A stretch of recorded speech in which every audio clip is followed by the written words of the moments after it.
जय हिंद साथियों, आप लोगों का हमारे इस यूट्यूब प्लेटफॉर्म पर मोस्ट वेलकम है। स्वागत करते हैं एनसीईआरटी और एससीईआरटी बेस्ड बिहार प्राथमिक शिक्षक का। आज हम लोग प्रैक्टिस सेट करने जा रहे हैं। ये बहुत ही अच्छा कलेक्शन है, इसमें आपको कुछ अच्छा जानने को मिलेगा। 20-25 मिनट में इसको हम फिनिश कर देंगे। आइए, पहला क्वेश्चन पूछ रहा है, प्राचीन भारत में निम्न में से किस एक ने नियमित रूप से सोने का सिक्का चलाया? तो देखिएगा, सोने का सिक्का किन्होंने चलाया? कुषाणों ने सोने का सिक्का चलाया। ऑप्शन सी सही है। निम्नलिखित में से किसने चार क्या कहता है अश्वमेध यज्ञ करे हैं? तो 4 अश्वमेध इसमें दिया है परवरसेन ने किए हैं। ऑप्शन ए सही है, परवरसेन फर्स्ट ने किया है। फिर कहता है मत्त विलास प्रहसन के लेखक कौन है? इसके लेखक हैं महेंद्र वर्मन। मत्त विलास प्रहसन के लेखक कौन है? महेंद्र वर्मन। सूची 1 को सूची 2 से मिलाइए। ऑप्शन में कह रहा है 4 का ऑप्शन कितना है? देखिएगा, इसमें से ना कोई मिलने वाला नहीं है। ऑप्शन इसका ई दिया है, इसमें से आप देख लीजिएगा। उसके बाद 5वें नंबर देखें। 5वां नंबर कहता है राज्य के खर्च पर हज की व्यवस्था करने वाले पहला भारतीय शासक कौन था? तो देखिएगा, राज्य के खर्च पर जो भेजने वाले हैं पहला भारतीय शासक, ये है Firoz Shah Tughlaq. Option number B सही है 5 का। उसके बाद हम लोग छठा नंबर क्वेश्चन देखेंगे। छठा नंबर क्वेश्चन क्या पूछ रहा है? छठा पूछ रहा है, निम्न में से किस शासक ने शाहरुख नामक चांदी का सिक्का चलाया? शाहरुख नामक जो चांदी का सिक्का चलाया है, ये बाबर चलाया। 6 का ऑप्शन बी सही है। हुमायूं तथा शेर खां के बीच जो चौसा का युद्ध हुआ है, चौसा का युद्ध जो है ये 1539 या 40 में होता है। तो ऑप्शन ऐसा कुछ नहीं है, इसलिए ऑप्शन इसका 7 का ऑप्शन ई हो जाएगा। 7 का ऑप्शन ई हो जाएगा। नेक्स्ट देखेंगे क्या कह रहा है। निम्नलिखित में से किस एक शासक ने निम्नलिखित में से किसी एक शासक ने ईस्ट इंडिया कंपनी के दीवान प्रदान की थी? ये हो जाएंगे शाह आलम द्वितीय। इन्होंने ईस्ट इंडिया कंपनी को दीवानी प्रदान की थी। स्तंभराड़ी बंदोबस्त लागू किसने करता है? तो स्तंभराड़ी लागू इन्होंने करता है कौन? ये है स्तंभराड़ी। अस्थाई बंदोबस्त है ना, अस्थाई बंदोबस्त स्तंभराड़ी। तो 9 का ऑप्शन सी दिया है, लॉर्ड कॉर्नवालिस। किसने किया? Lord Cornwallis. छठा, इस निष्कर्षण से बचना कठिन है तथा कथित 1857 की प्रथम स्वतंत्रता संग्राम न तो प्रथम, न तो राष्ट्रीय और न ही स्वतंत्रता संग्राम था, ये किसके कथन है? आरसी मजूमदार का। ऑप्शन नंबर बी सही है। 10 का ऑप्शन बी सही हो जाएगा। फिर 11 नंबर देखें, इसको मिलाइए। 11 का ऑप्शन क्या है? देखिएगा, इसमें भी कोई मिलान नहीं है। मोपला विद्रोह केरल में होता है, पाबना तो बंगाल में होता है, एका आंदोलन लखनऊ में होता है, अवध में कर दीजिए बिरसा मुंडा बिहार का जो झारखंड वाला क्षेत्र है। तो ऐसा ना, इसमें कोई मिलान नहीं था, तो इसका ऑप्शन ई दिया हुआ है। 12 नंबर क्वेश्चन देखेंगे, महाराष्ट्र में प्रार्थना समाज। देखिएगा, महाराष्ट्र है ना, तो देखिएगा गोपाल कृष्ण गोखले नहीं होगा। तो इसमें 12 का ऑप्शन जो है, 12 का ऑप्शन बी दिया है, राणा डे ने किया। ये उसके नेता थे प्रार्थना समाज के। नेक्स्ट देखेंगे, ब्रिटिश वस्तुओं के बहिष्कार का सुझाव पहले किसने दिया? तो देखिएगा, ब्रिटिश वस्तुओं का बहिष्कार करने की बात हो रही है ना, कृष्ण कुमार मित्र ने दिया। ऑप्शन बी सही है। नेक्स्ट देखेंगे, गदर पार्टी संबंधित नहीं थे। तो देखिएगा, गदर पार्टी से इसमें कौन संबंधित नहीं थे? 14 का ऑप्शन डी है जो है, ये खुदीराम बोस 1908 में। तो ये जो है ये क्या बोल सकते हैं आप, खुदीराम बोस। तो ये बिहार से रिलेटेड है, गदर पार्टी से इसका कोई कनेक्शन नहीं है। बिहार का कोई मतलब आंदोलन 1908 में जो हुआ था ना, उसी का खुदीराम बोस। नेक्स्ट देखेंगे क्या कह रहा है, खुदीराम बोस मुजफ्फरपुर से रिलेटेड है। क्रांतिकारी जिसने महंत प्यारेलाल हत्याकांड में सजा मिली थी, वो कौन सा क्रांतिकारी है जिसे महंत प्यारेलाल हत्याकांड में सजा मिली थी? 15 का ऑप्शन सी है, ये है केसरी सिंह बारहट। नेक्स्ट देखेंगे 16 नंबर क्वेश्चन। 16 नंबर में क्वेश्चन पूछ रहा है कि 1946 के चुनाव के पश्चात मुस्लिम लीग ने किस प्रांत में अपनी सरकार बनाई थी? इसका ऑप्शन होंगे बंगाल में। कहाँ पे बनाई थी? बंगाल में। 17 नंबर कह रहा है, क्या कह रहा है, मुस्लिम लीग निम्नलिखित में से किस अधिवेशन में एम ए जिन्ना को अपना 14 सूत्री मुस्लिम लीग निम्नलिखित में से किस अधिवेशन में एम ए जिन्ना को 14 सूत्री का प्रस्ताव रखा था? 17 का ऑप्शन जो होंगे, 17 का ऑप्शन ई होगा, इसमें से कोई नहीं होगा। 1940 हो सकता है, 17 का ऑप्शन ई होगा। अब 18 नंबर देखते हैं। कहता है कि 18 में साबरमती आश्रम की स्थापना का वास्तविक नाम क्या था? साबरमती आश्रम के जो वास्तविक नाम क्या था, इसका वास्तविक नाम देखिएगा, साबरमती आश्रम गांधी जी ने जिसकी स्थापना की थी, रियल नेम उसका क्या होता है? तो 18 का ऑप्शन जो है, गांधी आश्रम नहीं, गांधी आश्रम भी नहीं होगा, सत्याग्रह आश्रम। ऑप्शन नंबर बी होगा। 18 का ऑप्शन बी सही है। फिर देखेंगे, निम्नलिखित में से 1920 में नागपुर के भारतीय राष्ट्रीय कांग्रेस के अधिवेशन में असहयोग का प्रस्ताव किसने पारित किया था? तो सी आर दास ने। 19 का ऑप्शन ए सही है। 19 का ऑप्शन ए सही है। 20 नंबर कहता है 1942 के भारत के बम्बे अधिवेशन में किसने भारत छोड़ो आंदोलन का प्रस्ताव लाया था। तो ये 22 का ऑप्शन है नेहरू जी ने ये क्या भारत छोड़ो का प्रस्ताव लाया था। याद रखिए बहुत अच्छा क्वेश्चन है। 21 नंबर कहता है निम्नलिखित में से उष्मागति का पहला नियम कौन सा है। उष्मागति का जो पहला नियम है ये है 21 का भी ऊर्जा संरक्षण का नियम। उष्मागति के पहला का नियम क्या ऊर्जा गति का फ़ारेनहाइट पैमाने पर भाप बिंदु। देखिए भाप होता है 100 का, तो 100 को बदलेंगे ना तो 212 होगा। 22 का ऑप्शन सी हो जाएगा 212 डिग्री। 23 नंबर कहता है कि भौतिक में वो कौन सा नियम है जो बताता है कि तापमान और दाब की समान परिस्थिति में सभी गैसों का समान आयतन में समान अणु की संख्या होती है। उसको 23 का ऑप्शन क्या बोलेंगे, ए है एवोगाड्रो का नियम होगा, ऑप्शन ए सही है। 23 के बाद 24 नंबर देखते हैं क्या कहता है। यदि पानी से भरी कांच की बोतल को ढक्कन से बंद करके फ्रिज में रख दिया जाए तो 24 का ऑप्शन क्या हो जाएगा, ये बी ऑप्शन सही है। अंततः बर्फ के कारण कांच की बोतल जो होगी फट जाएगी।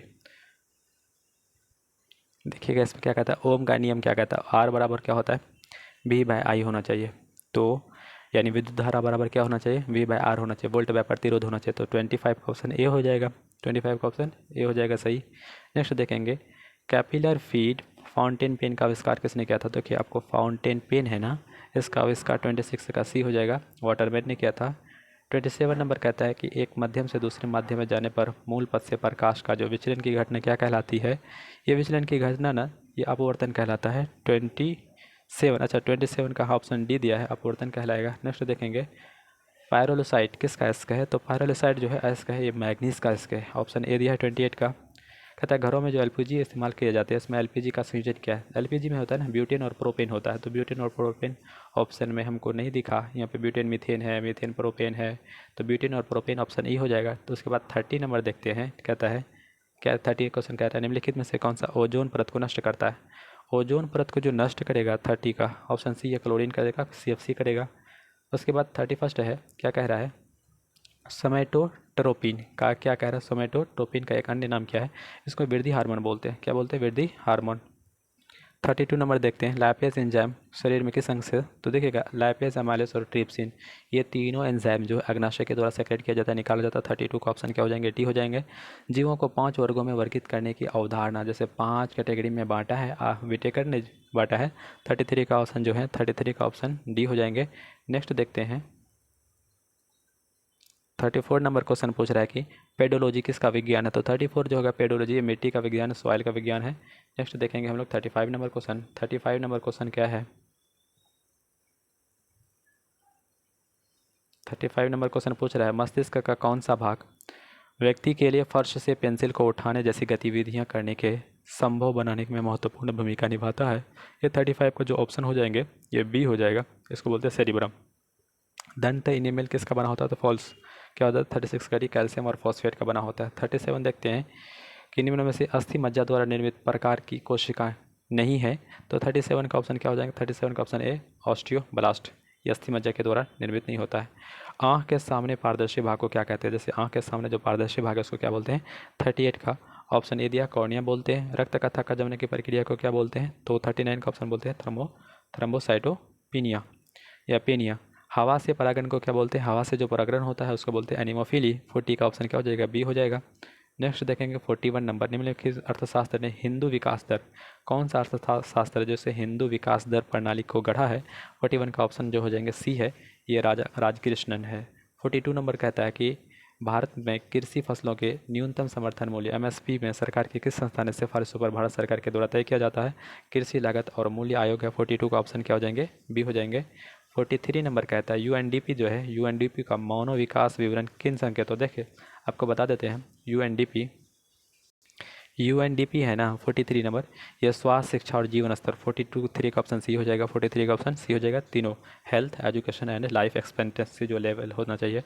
कहता है निम्नलिखित में से कौन सा भारत का शीर्ष बैंकिंग संस्थान है जो मौद्रिक नियंत्रण अपनाता है, जैसे मौद्रिक नीति को नियंत्रित करता है मॉनेटरी पॉलिसी को। तो रिजर्व बैंक ऑफ इंडिया है। जमा राशि का वह प्रतिशत जिसमें बैंक अपने पास नगद के रूप में रखना चाहिए उसे क्या बोलते हैं, वैधानिक तरलता अनुपात SLR बोलते हैं। 45 का ऑप्शन जैसे वैधानिक तरलता अनुपात इन्होंने नहीं माना है, इसको आंसर सही माना है जो दिया हुआ है नगद निधि अनुपात ये माना है। नेक्स्ट देखें 46 नंबर कहता है जनजाति का संबंध निम्न में से किस भारतीय से है? नई ऋषि। तो 46 का ऑप्शन उन्होंने ई दिया, इनमें से किसी से नहीं है। भौतिकी का नोबेल पुरस्कार किसे मिला सबसे पहले? देखिएगा, सबसे पहले प्राप्त करने वाले फिजिक्स में है, नोबेल पुरस्कार दिया विलियम रॉन्टजन, ऑप्शन सी दिए हैं उन्होंने, रॉन्टजन प्राप्त किए। नेक्स्ट देखेंगे, लावणी किस प्रदेश का है? देखिएगा, लावणी जो है नृत्य, ये महाराष्ट्र का है। कहाँ से का है? महाराष्ट्र का। 46 कहता है बाराबती स्पोर्ट्स स्टेडियम कहाँ पर है? 49 का ये बाराबती स्पोर्ट्स स्टेडियम और उड़ीसा में है। उड़ीसा में सबसे बड़ा हॉकी का स्टेडियम खोला जा रहा है। मुंशी प्रेमचंद का कौन सी पुस्तक लिखी गई? तो मुंशी प्रेमचंद का जो है ये निर्मला होना चाहिए। 50 का ऑप्शन डी, ये निर्मला है। गोदान है, सेवा सदन है, कफन है। फिर देखेंगे 50 नंबर में क्या कह रहा है कि भारत का नियंत्रक और महालेखा परीक्षा की नियुक्ति कौन करता है? तो सिंपल सा बात है, राष्ट्रपति करेगा। स्वतंत्र भारत के पहले मुख्य न्यायाधीश कौन है? ये हीरालाल जेकानिया होगा। 52 का ऑप्शन जी डी हो जाएगा। 52 का हीरालाल जेकानिया है। ये कौन है? हीरालाल जेकानिया। कहाँ पे दिख रहा है? ऑप्शन नंबर डी में दिखाई दे रहा है। इनमें से किस में दो सदन है? तो दो सदन बिहार में। 53 का ऑप्शन बी हो जाएगा। 53 का ऑप्शन बी हो जाएगा। भारत के संविधान में निम्नलिखित में से किस अनुच्छेद में नागरिकता के अधिकारों की निरंतरता की बात करता है? ये निरंतर बना रहेगा। 54 में ऑप्शन सी अनुच्छेद 10 में बात कर रहा है। निम्न में से किसने सबसे अधिक बार भारत का केंद्रीय बजट पेश किया? तो 55 ऑप्शन सी मोरारजी देसाई ने सबसे ज़्यादा बार बजट को पेश किया है। 56 नंबर पर कहता है किस आयोग ने सरकारी सेवाओं के सभी स्तरों में कहता है ओबीसी उम्मीदवारों को 27% आरक्षण की सिफारिश की है? तो 27% आरक्षण की सिफारिश की है मंडल आयोग ने। ये ने भारत के संविधान के कौन सा हिस्सा नागरिकों के कर्तव्यों से संबंधित है? तो नागरिकों कर्तव्य भाग 4 का क में है। 57 का ऑप्शन सी सही है। 58 नंबर कहता है निम्नलिखित में से मौलिक अधिकार से संबंधित नहीं है। संपत्ति का अधिकार मौलिक अधिकार नहीं है, ये विधिक अधिकार लीगल राइट्स हो गया। निम्नलिखित में से कौन कहता है जोवियन ग्रह नहीं है? तो मंगल जो है 59 का ऑप्शन ए होगा, ये जोवियन ग्रह नहीं है। 60 नंबर देखते हैं, भूमध्य रेखा से ध्रुवों तक समांतर सभी संवृत्त जो है रेखाएं डैश के रूप में जानी जाती है। तो 60 का ऑप्शन हो जाएंगे ए, अक्षांश के समांतर होती हैं ये सारी। बाबल मंडेप जल संधि किन दो निकायों को जोड़ती है? देखिएगा, बाबल और मंडेप, वफिन की खाड़ी तो यहाँ पे है नहीं, लाल सागर और अदन की खाड़ी। 61 का ऑप्शन सी हो जाएंगे, लाल सागर और अदन की खाड़ी। फिर देखेंगे काला सागर भी इसके पास नहीं है। 62 नंबर देखिए, मूसी तथा भीमा नदी। तो 62 का ऑप्शन जो होंगे ई हो जाएंगे। ये इसकी शायद किसी की शायद एक नदी नहीं है ऑप्शन में। निम्नलिखित में से कौन सी नदी अरब सागर में मिल जाती है? तो ये सिंधु नदी भी मिलती है। और हम बात करेंगे ऑप्शन 63 का ऑप्शन यही है। तिब्बत में ब्रह्मपुत्र को सांगपो के नाम से जानते हैं। सांगपो ऑप्शन नंबर ए में दिखाई दे रहा है। निम्नलिखित में से कौन सा एक खारे पानी की झील है? तो पैगंगसो एक खारे पानी की झील है। 65 का ऑप्शन ए सही है। फिर कहता है निम्नलिखित में से नेपाल की सबसे लंबी नदी कौन है? तो ये हो जाएंगे 66 का ऑप्शन उन्होंने सी दिया है, करनाल नदी दिया है। नेक्स्ट देखेंगे, अंतर्राष्ट्रीय धार्मिक स्वतंत्रता रिपोर्ट 2023 किसने जारी किया? देखिएगा, धार्मिक स्वतंत्रता का रिपोर्ट जो है इसमें से कोई नहीं दिया। सक्षम ई किससे रिलेटेड है? तो ये सक्षम ई जो है, सक्षम जो है, नेक्स्ट देखेंगे सक्षम जो है किससे रिलेटेड है? स्वास्थ्य और परिवार मंत्रालय के द्वारा। देखिएगा सक्षम 68 का ऑप्शन दिया है। सक्षम लर्निंग प्रबंधन सूचना प्रणाली स्वास्थ्य और परिवार मंत्रालय के द्वारा किया है। नेक्स्ट देखेंगे क्या कह रहा है, भारत की पहली पॉड टैक्सी परियोजना। 69 का ऑप्शन ए दिया है, उत्तर प्रदेश में पॉड टैक्सी प्रणाली शुरू की गई है। 70 का 47वां अंतर्राष्ट्रीय संग्रहालय दिवस 2023 कब मनाया गया? तो देखिएगा 70 का ऑप्शन ए दिया, इसमें से कोई नहीं है। बिहार की ऋतिका आनंद जो है 70, ये बैडमिंटन के प्लेयर है। ऋतिका आनंद का संबंध किससे, किस गेम से? क्रिकेटर से है। किससे? क्रिकेट से। 71 के बाद अब देखेंगे हम 72 नंबर में क्या कह रहा है, बिहार के सबसे कम अनुसूचित जनजाति की संख्या किस जिले में है? सबसे कम अनुसूचित जाति जो है 72 शिवहर में है। तेलहर जो झरना है 73 का, ये कहाँ पर है? ये कैमूर में है। याद रखिएगा, तेलहर झरना कहाँ पर है? कैमूर में है। और 74 2011 की जनगणना के अनुसार बिहार का लिंगानुपात कितना है? तो 918 है। 9 दूनी 18, कैसे याद करेंगे? 9 दूनी 18। डॉक्टर राजेंद्र प्रसाद का पैतृक घर कहाँ? सीवान जिला है, सीवान डिस्ट्रिक्ट है। 75 का ऑप्शन बी हो जाएगा। निम्नलिखित में से नदी कहता है हिंदू की धार्मिक मान्यता के अनुसार अपवित्र माना जाता है। तो बिहार का एक कर्मशा नदी है जिसको हिंदू मान्यता के अनुसार अपवित्र नदी माना जाता है क्योंकि कर्म का नाश। फिर देखें, चंपारण में गांधी को आमंत्रण राजकुमार शुक्ला ने दिया था। किसने दिया था? ये क्वेश्चन बीपीएससी में पूछा गया, किसने दिया था? राजकुमार शुक्ला। बिहार सोशलिस्ट पार्टी का गठन कब होता है? तो 1934 में होती है। 1934 में बिहार सोशलिस्ट पार्टी। गंगा की सहायक नदियाँ जो नीचे वर्णित है उत्तर की ओर प्रवाहित होती है, कौन है? 79 का ऑप्शन बी है। 80 का, अब देखिएगा मैथ्स शुरू हो गया तो मैथ तो नहीं करवाएंगे, इससे आगे मैथ्स है, मैथ्स को इसमें करवाना थोड़ा सा प्रॉब्लम होता है, इसीलिए हम यहीं तक वीडियो को रखते हैं। मिलते हैं एक नए वीडियो में, तब तक के लिए जय हिंद, जय Bharat. Thank you so much.